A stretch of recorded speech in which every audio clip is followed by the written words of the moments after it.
You're very welcome to episode 48 of the Scaling Your Business podcast. For this episode, we are going up north to David Russell, the CEO of Host Ireland Business Broadband. David, you're very welcome to the show. Thank you very much.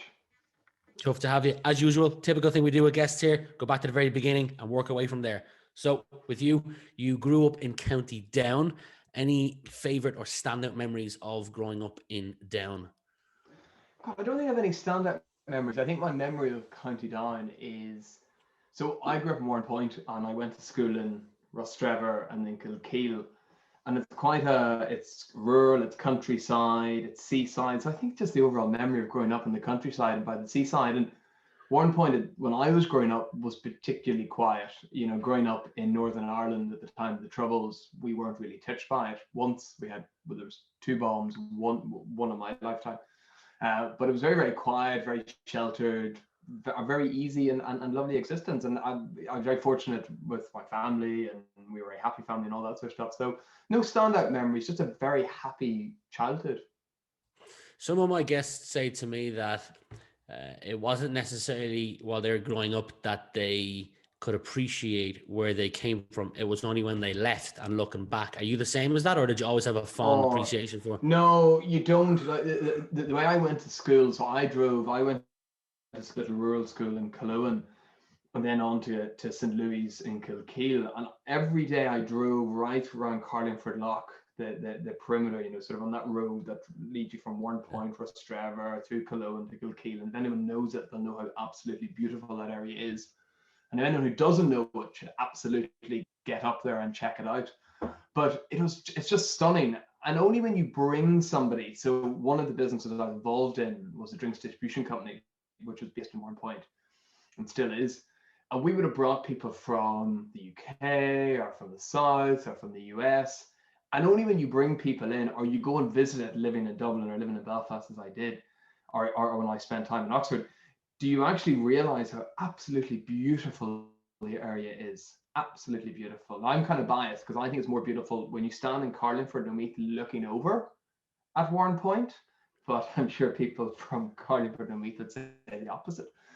But no, you don't. Like, I mean, when you grew up there, you didn't. It's like anywhere you grow up, it just becomes mundane day to day. And when you return to it, you realize how absolutely stunning, how fortunate and lucky we were as children to grow up there. Before we move on from Down, when you went to Belfast at 18, you can answer this from the Belfast perspective or Down. Who do you think had the biggest impact on you growing up? Oh goodness. I had a few people. I suppose it would. I mean, my mum and dad. My dad particularly. So I've always, Dad and I worked together in business. I always watched him and his career. So he had a huge impact. I also had, a number of teachers in St. Louis where I went to school who were incredible. I have an absolute love for reading and history, and that came from my history teacher, and that still carries through and so forth. So, but I think if you were to pick up one person, it would have to be my dad. Nice.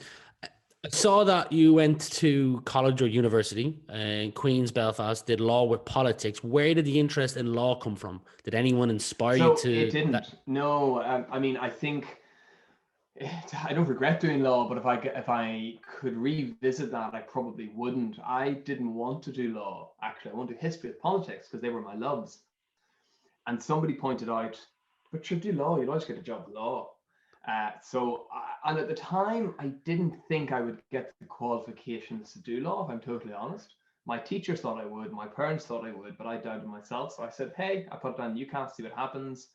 Got into law, arrived in, never had a want to become a solicitor at all, even though I went on from over to Oxford, did my LPC there, which is legal qualification, and did all that sort of stuff, but never had any interest to do law. Or become a solicitor or a barrister. But I did it anyway because it was a good footing. And I always remember our first lecture in Queen's, which was Introduction to Law.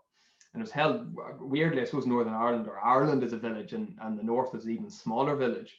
But the lecturer was a woman called Eileen Fagan, and Eileen Fagan was from Rostrevor, the town over from where I'm from. I know her, and she didn't know me. She knew my mother, but that was, Anyway, so she says, she stood at the front and she says, you're all here law, all 310 of you. You're very welcome to Queen's Law. But did you know you don't have to do law to be a solicitor? In fact, most successful people, or most people with a successful legal career, didn't do law. And half the room went, oh yeah, that's right. And the other half went, oh, what? And the horror. So I never wanted to do law, and I wasn't necessarily inspired to do law. I wasn't one of these people who dreamt of it for years and years and years. I kind of fell into it. The fact that you moved to Belfast at 18 has me guessing that you did your leaving cert in Down. I know that when I put points on my to get into college, I had to accept the first place offer. Was that the same case with you, that whatever was your first, you had to accept it? Is that why you ended up in law? Yeah, I ended up in law because I was as green as ice cabbage looking. I didn't know not to do it. I kind of assumed that was the right thing to do. Fair. I did my A levels in Northern Ireland, and I got what I required, and I worked hard at it, but I was delighted with what I achieved. And because law was, and probably still is, but certainly was quite, you were seen to have done very well to have gotten into law. I said, okay, let's give it a lash, and I did it.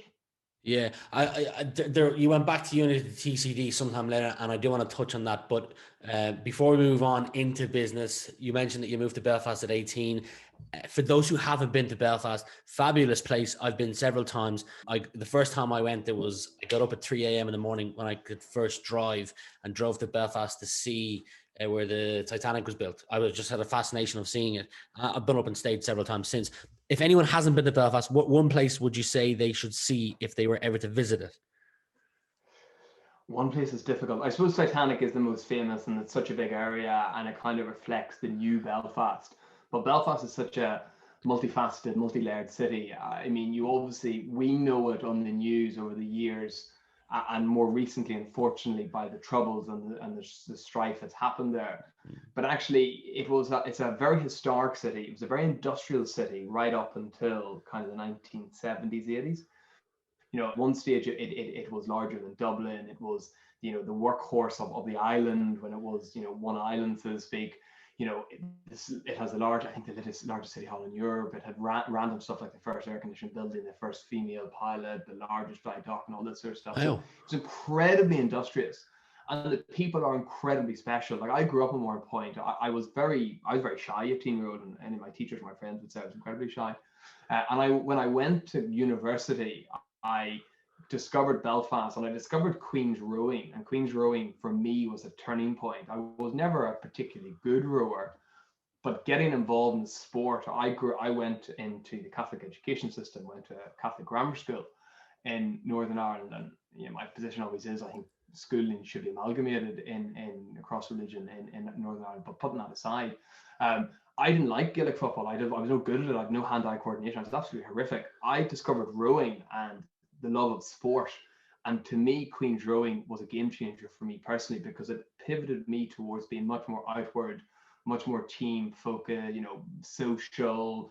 I got involved in lots of different stuff, came on the committees, helped organize the Queen's Trinity boat race, all of this sort of stuff.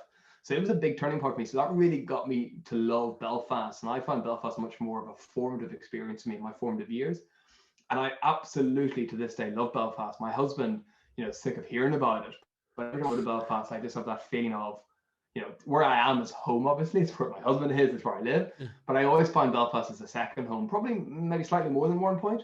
And I have loads of friends up there, and I just love the people up there. I love the feeling of being there. It's a fabulous city. And what is shown or reflected in the media is just the tip of the iceberg of what is, I just think, one of the most incredible cities to visit. And, you go on to various Lonely Planets and Time and all these different publications. They always put Belfast as one of the top cities in Europe, if not the world. And I think recently it was voted the friendliest city in the UK and Northern Ireland, GB and Northern Ireland, whatever political connotation you put onto it. So it's a fabulous city, and everybody should visit and get immersed in it. The food scene is incredible. The pub scene is incredible. The people are lovely. Fabulous shopping. It's cheaper than Dublin, and again, most places aren't. So it's a great city, and it definitely has to be experienced. And for me, it was I was there for on and off for 12 years, and it was an incredibly happy 12 years. Moving on to work after. Actually, let me backtrack for a second. Your first role was a sales executive, and we will get to the business you're at the moment. But do you have any favorite memories or lessons learned from your role as a sales executive?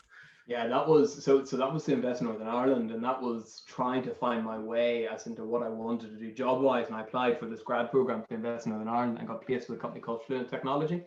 And actually, that was in terms of career, I was really fortunate. So I worked under a guy called Keith Turkington.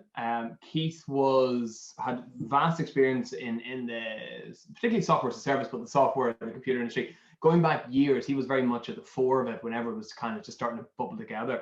And I don't mean if he hears this or when he does hear this, he'll think I'm making him sound incredibly old. He's not. He just has a lot of experience in it.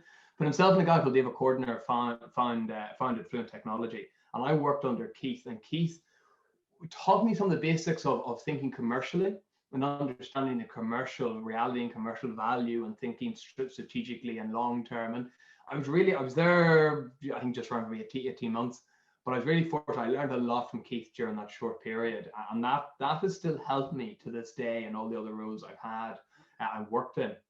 He was an incredible, great mentor for that short period I was with him. Shout out to Keith if you're listening. I know after your sales role, you moved into a management role in Dixon's. Why the Before move? then, Oh yeah, well, actually, before then, I left Fluent to get involved in the family business. So we started GDK Drinks, which was the family business. So I then moved from it to Dixon's or Curry's car from warehouse. We started that business, GDK, in 2009. It started, my father, I mentioned previously, was always in the drinks business and always was involved in alcohol. He worked for Bass Brewers, which is now doesn't exist. I think it's been through different sort of merger acquisitions, has become part of the CNC group. In fact, the sales director at the time is now CEO of CNC Ireland, a gentleman called Tom McCusker. But he's always worked in the drinks business. He then was involved in Coors, launching Coors on draft in Northern Ireland. Then he was at Brewery Vodka. The guys there, Dave Field and Pat Rigney, incredible guys. Pat's went on to do Gunpowder Gin. So he then left that, and him and I decided that there might be a little bit of merit around the drinks business. Sort of bring brands to market in the Irish market. Dad had built up an incredible amount of contacts during his years in the industry. So we started with that, and then we launched a few brands and worked with a few existing companies, and then we got kind of what was our growth, our not our silver bullet, but it was a game changer. A brand called Recorded Cider, which is a Swedish cider. It doesn't really exist anymore. Coors took it over from us, and it totally disappeared. Beautiful. After that. It's a beautiful cider. Yeah, it is. We had it everywhere. Like, you wouldn't go into a pub. I remember it was an incredible experience to build that business and work on that business. But we had that cider everywhere. And then bigger company came, Coors came, totally disappeared. Yeah, I look for it everywhere I can. I see it nowhere. I'm absolutely devastated. Is it gone completely? Is it? More or less. It's a handful of places. Yeah. I mean, I remember I used to drink that. We had it in Crystal. We had it. Most of Harcourt Street had it. You walk through Dublin 2, Dublin 4, Dublin 6. It was in all the bars. All the real fashion bars, all the cool bars had it. Belfast, it was everywhere. It was a fabulous brand. It was a fabulous game changer for us as a business because it helped us grow and scale quite quickly and get access to not just every outlet and licensed outlet in the north of Ireland, but actually it allowed us to transition into the south of Ireland, and we worked with a number of partners across the south to launch that brand. We launched everywhere, and there was a lot of work put into that brand, and it was fabulous. But then on the back of that, we got other brands. We got a brand called Jason Myers, which is a Jägermeister alternative. We launched Fireball whiskey in the north and did a bit of work in the south. And then we moved into grocery, and we do distribution for like Kio's Crisps and Manhattan range of popcorns and crisps and peanut butters and so forth. So that business grew from 2009, and I worked in that business until 2016. That's when I went into Dixon's car. Before we move to Dixon's, you've got to tell me, because I've worked with family as well over the years, what's it like working closely with your father? It was really good, and there was a lot of mutual learning. I learned a lot from him, and particularly around sales. He is probably the best salesman you'll ever find. He's not an Arthur Daly, if anyone knows you. He's not a second-hand car dealer. Not that there's anything wrong with second-hand car dealers. No offense to them, but that stereotype. They've got a bad rep. They've got a bad rep. Uncalled for. But he cared about his customers and still does. He built up very long-term relationships, which he still has. But he was he was rare in the sales field, but that brand he had, I suppose, one better term, that he built has helped him and helped him in his career. It helped us launch GDK Drinks when we did in 2009. But like any family, God, we had stand-up Ross, stand-up Barneys. We had that strange. I think a lot of families have, particularly if you start within a family business, it's not the same. But when you go to a meeting with your father, with your dad, and you're meeting people for the first time, you're thinking, do I call him Dad? Do I call him Philip? His name is Philip. Yeah. What do I call him? And sometimes I would kind of, I'd say Dad, and then you get a strange look, and then you'd use Philip in the next meeting. I remember with one of the buyers, with one of the multiple operators, and I called him Philip.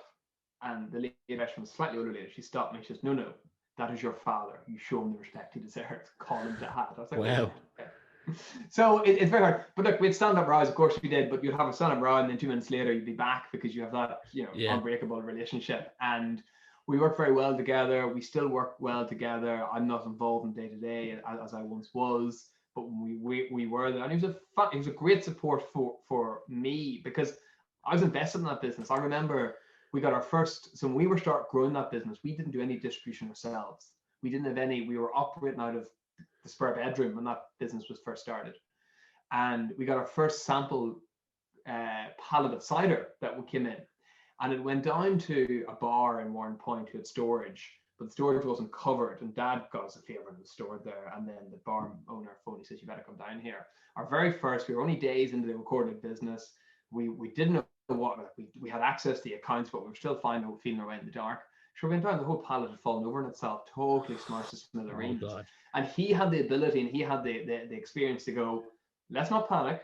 Let's pick up what we've got. Let's use what we've got, what's left over, what isn't in 1,000 pieces. Yeah. And we use that to move forward with. I was there going, oh my God, what is the point? This is sure it's done before it started. So I learned a lot about him, about resilience and about sales and about the relationship piece. So like any family, you stand up rows, but fundamentally it was a great experience to work with him. Absolutely. Sounds like your father was a great connector and great at networking. He built up a lot of connections throughout the years, from what I've heard you say. I do want to move on to Dixon's. Slightly funny story, because you've mentioned, what do you call your dad when you're in a room with him? One of my first times in a room with others, and I was in business with my dad. He was presenting something, and I wanted to get his attention, and his name is Paul, and I called him Paul, and we both, for like half a second, and I'm still convinced that everyone else knew what was happening. For half a second, we both looked at each other and we're like, what did you just call me? What did I just call you? And then we moved on. But yeah, no, I can get that feeling totally. So Dixon's, you went into a management role in Dixon's. Don, same question. Why the move? Because you were involved in the family business, and I know you said you still have somewhat of a hand in that. And again, any lessons learned or favorite memories from your time there? So the move was to learn how to operate in a business. So I left college, left university, went in and did my time with Fluent, then got into the family business, was there for a long period of time. Didn't learn, we built it as we went. We grew organically. But I never worked in a large organization. I never really worked in an organization, because even the time in Fluent, it was a grad program. There was lots of support from Keith and David and Investment Northern Ireland. So I need to learn the hard way how to do it. And once again, so I think one thing that's probably a common theme is, whether it be my dad or others, I always like to connect with great people and learn from them. I think you can constantly learn from people that you work with. And I was once again really fortunate in that role, because I was interviewed by a guy called Mark Pinchansky. Mark has since been on to a transformation role with Primark, but he was my boss in Dixon's Carphone. And to learn, American guy, set up the shopping in Dublin, Terminal 2, loads of experience, the most organized man you have ever met. Like you look at his desk, his computer was at right angles, his pens were all his Montblanc pens were beautifully laid out, his orange was beautifully positioned. You could have taken a picture, and every day you went in, you could have taken the same picture, nothing would have moved, because he was so precise. But I learned a lot about detail and about organization and project management. That was his speciality. So I was really fortunate to work with him and to learn from him about retail, but about business and about operating in a larger business, and how you kind of manage stakeholders, how you work internally in that big. Because I was used to we were a small business, but anybody in our team, if I wanted something done, it would get done. We'd have the conversation and we'd just do it. Different in a large organization, you have to manage and stakeholders, manage colleagues, manage peers, all that sort of stuff. So it's very different. So I learned a lot from him very, very quickly. So once again, really fortunate to be able to work under somebody like Mark. A word you referenced a couple times in that paragraph was learn, and I noticed you've got a shelf of books behind you. So is there any books that you're currently reading or podcasts that you listen to continue to develop?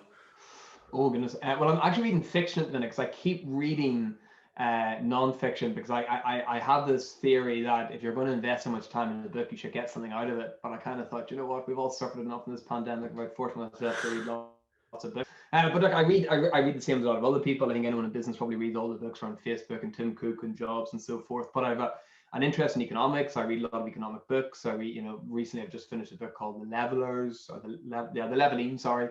I also read Martin Sander, I think his name was, The Economics of Belonging. So I like to read all that and find out and try and understand, what's going on. So it really depends. I'm reading lots of books, trying to get as much information. Podcast wise, God, probably the same as everybody else. The Daily, the New York Times podcast, the obviously yours. But Business Wars, how I built this, business around different, or podcast around different scaling.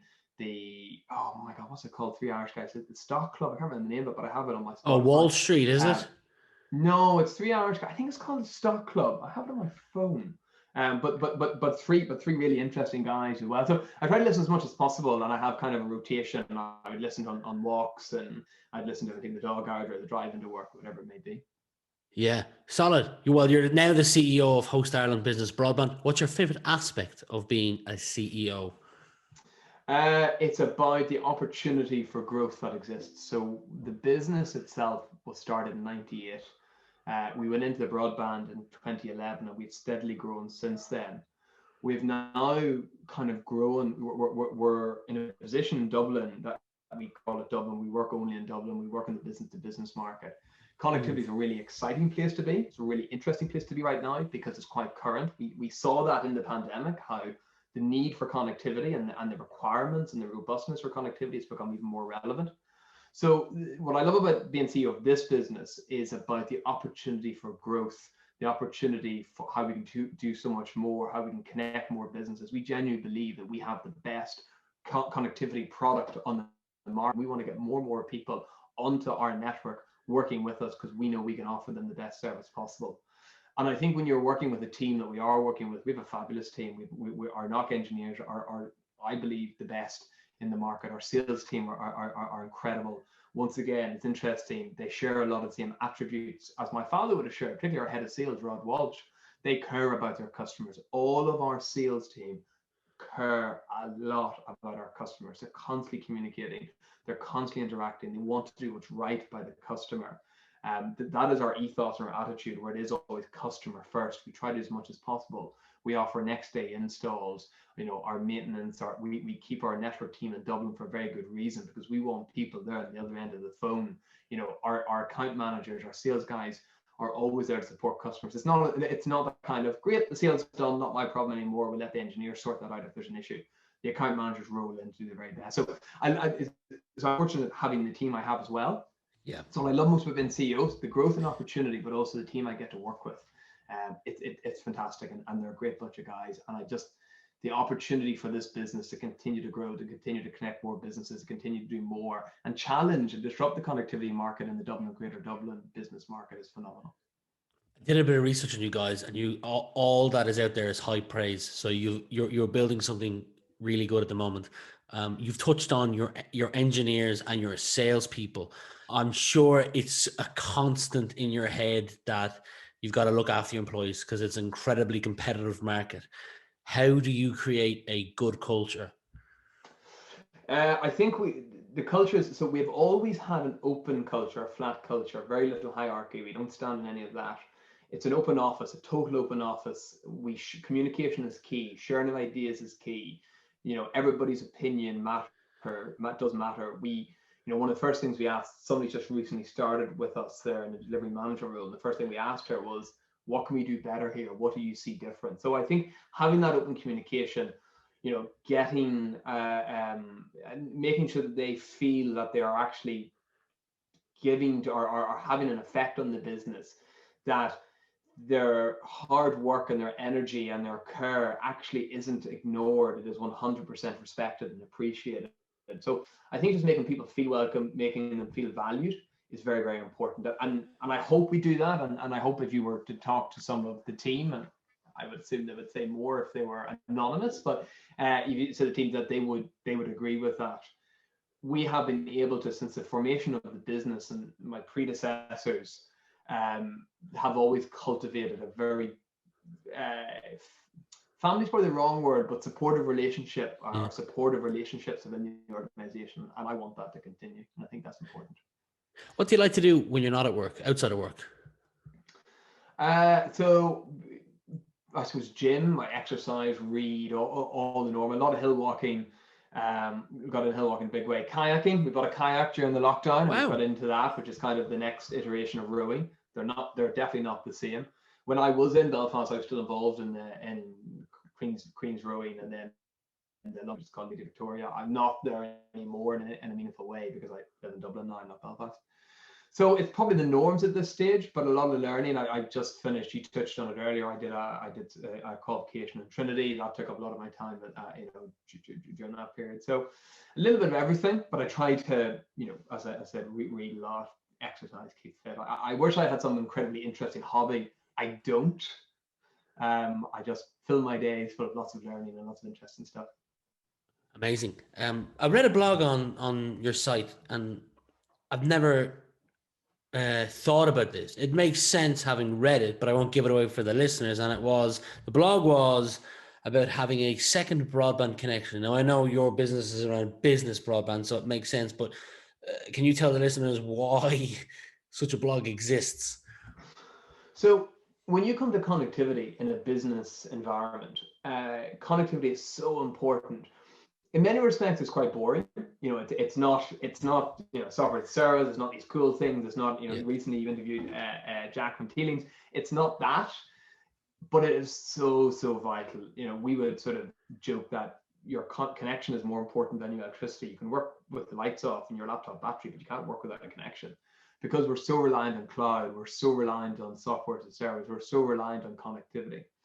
So there's always challenges around connectivity, no matter who the provider is. There's multiple reasons why there may be a challenge with the connection.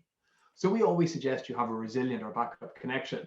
An insurance policy, the hope and the wish is you will never need to use it, but you would fail over to that if you ever need it. So if you imagine we're a wireless ISP, but imagine you're with a fiber ISP and somebody put a digger bucket through the fiber, or there's a issue at the cab, or whatever it may be, and we've all experienced it outages. It happens at every company. They would fail over to wireless. So we're an independent network. We operate, for the whole network is operated by ourselves. So that means that company can fail over without any loss of productivity, loss of time, and loss of money. So that little investment around a backup connection could save you an absolute fortune in the long run if you ever need to rely on it. Smart, and it makes perfect sense. The cost for the Wi-Fi is minimal if you're a big business and it goes down for a couple of hours. So I love it. Do you have? Let me ask it this way: is there any commonly held belief in your role that you passionately disagree with? Oh goodness. Not really. I think everybody, every CEO of the company, every company has its own personality, and I think I'm not suggesting I'm not going to be as narcissistic or as boastful success here, but I mean, anybody who's good at their job or is successful or scaling and growing a company probably has their own things they need to do as a result of the nuances and idiosyncrasies of each company. So I wouldn't necessarily say there's something that something I would debunk or something I would challenge, because I think it depends on each company, each sector, each personality, what has been built. As a company grows, it develops its own personality. It is its own entity, and I think you need to understand that when you're managing it. Yeah, I'm sure throughout your tenure of being CEO, you've come up against challenges. But if we focus on the last 12 months, is there any challenge or objection that you've come up against? And if so, how did you tackle it? So I think we came up with a lot of challenges that most businesses found. We had to very quickly migrate from a office-based environment to remote working, keeping the team encouraged and engaged, connected.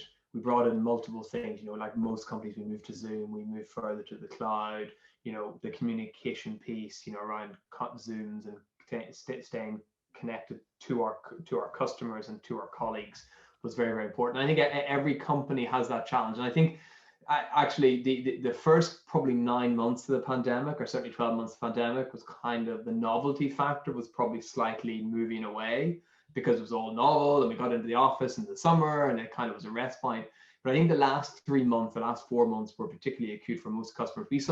Most companies. We certainly saw it with our customers, we saw it with ourselves. That was a time that as a team, as a company, we really had to, work closer together, improve the communication, understand that there was light at the end of the tunnel.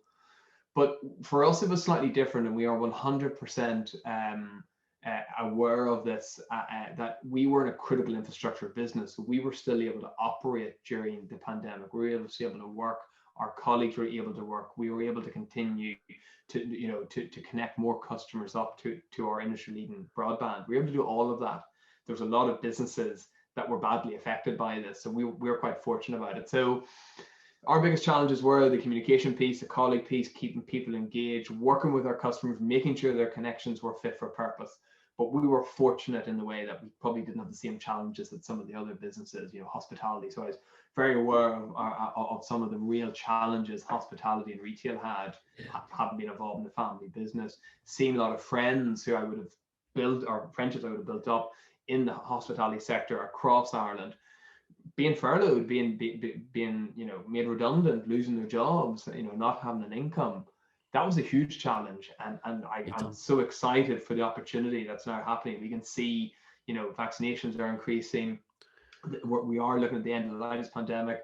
Retail is starting to reopen. Hospitality is not too far away. So I think we're about to enter a really, really exciting piece, and I'm just delighted for all those who are badly affected. And I hope they do incredibly well in the coming weeks and months and are able to reclaim some of what was lost. I'm with you on that. 3 questions left for you. If I was to put a book on the shelf behind you and the author was David Russell, what would the topic be?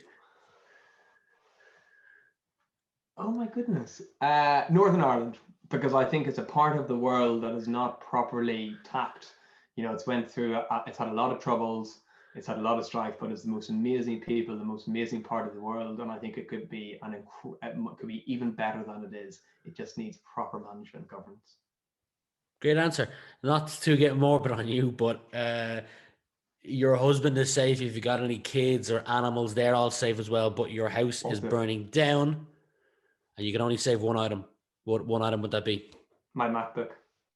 Your MacBook, okay. Final question. I love Apple. And then if you have a MacBook, you're connected to the world. Oh, sorry, exactly. I probably should say my wedding photograph. My wedding photograph and then my MacBook. You can put it all in a box and bring the box. Exactly. I'll bring the box. I'll carry the box. I'll have a fire-ready box to go. Yeah. I'd like you to imagine it's the end of the decade, so it's 2030, and you're looking back on the last 9 to 10 years. You can answer this personally or professionally, but what would you like to be looking back on? Goodness me. Professionally, I'd like to be looking back in a company that's continued to scale and continue to offer industry-leading connectivity. That's constantly challenged the market. I'd love to see our footprint in terms of customer numbers, triple, quadruple. I genuinely believe that we are the best connectivity network, certainly in the Dublin, Greater Dublin area, for business. I want more people to join us because I know they're going to have a much, much better connectivity experience, which is so, so important. So I think it's increasing the size of our business, growing it, supporting the team, growing the team. Personally, I suppose it's being healthy and happy and having a family with my husband and continuing to have all my immediate family, my parents, my brothers, for everybody to happy. That would be success in 10 years' time. And professionally, it would be to grow the business. David, I've had a great pleasure in getting to understand you a little bit more. Before I end this, what's the name of your husband? He's also called David. David, well, look, I wish you and host nothing but the best, and I hope you manage to scale. And you and David, nothing but the best in the future as well. And from my end, the last 40 minutes have been a true pleasure. Thank you very much. It's been absolutely lovely to chat to you and tell you a little bit more.